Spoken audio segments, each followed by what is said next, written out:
So the video that I'm bringing today is going to be based off of a kind of debate that I have seen come across often on social media um, about a delicate subject called love.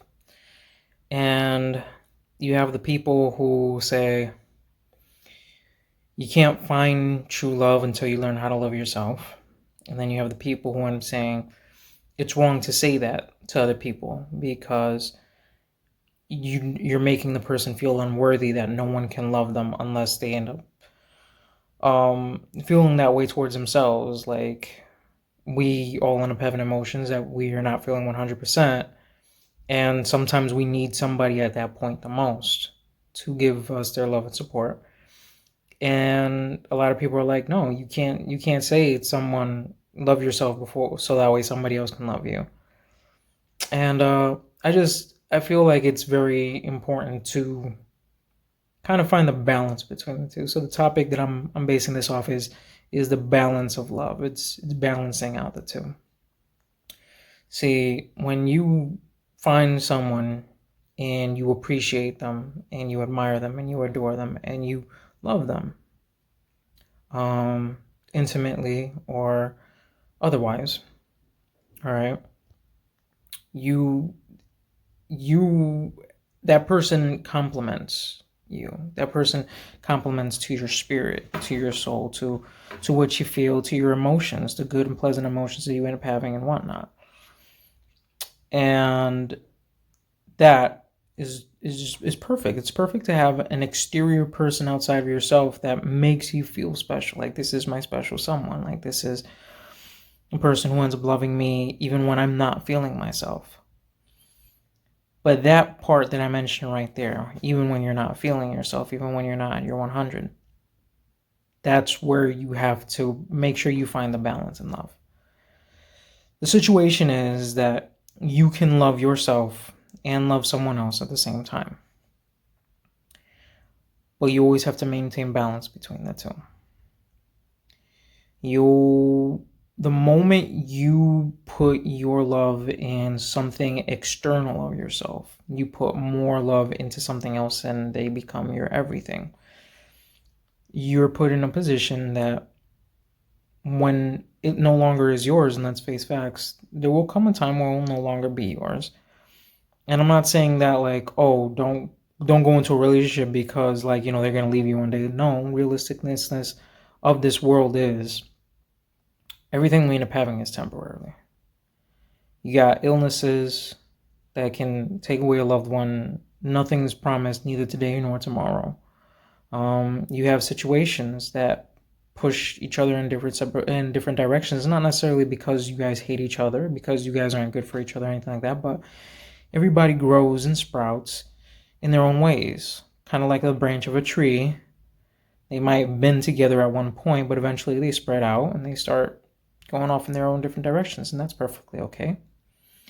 The point that I end up bringing to this is we have the tendency of we get so infatuated in loving someone so deeply, so much, that we turn that person into our absolute everything. They are our sun when we wake up. They are our moon, our full moon when the night sky is dark. They are absolutely everything in between. And the issue with this is that we create a fear that clenches onto things. And the more you clench onto things, you might find that your grasp might suffocate it.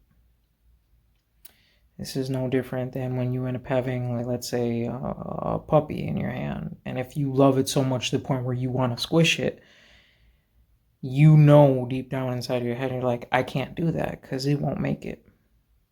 And that's kind of the way you have to treat love. Whether it's for yourself or for someone else, you kind of have to treat love that way. Firmly grasp it, but don't clinch onto it with a fear of losing it. Sometimes, in the knowledge of knowing that at any given moment it could go away, it could be lost, that is when that is when the most appreciation in the relationship is shown.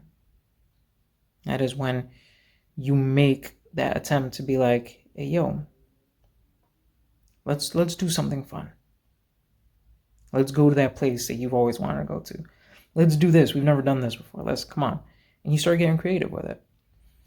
And what I'm trying to speak to this is there are times in relationships where things they kind of get stuck and you begin to worry. You're like, am I doing enough? What if I mess up and the person just goes away one day?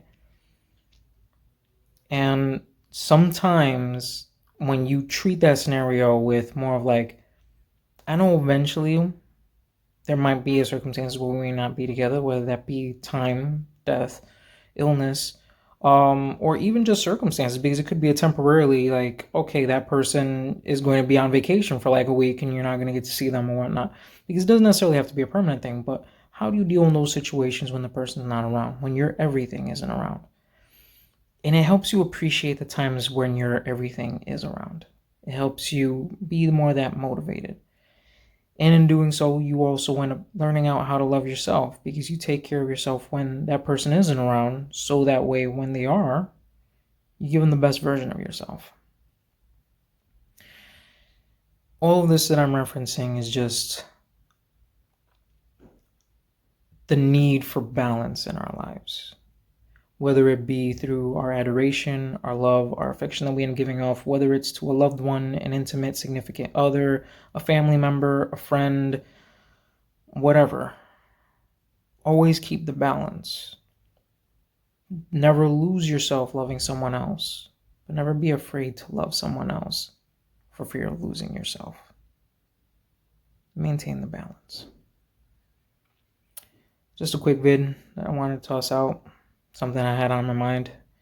And I'm hoping in some way, shape, or form it might serve any of you who might be dealing with these circumstances, or simply just gives you a clarity of mind with whatever circumstances you might be feeling with.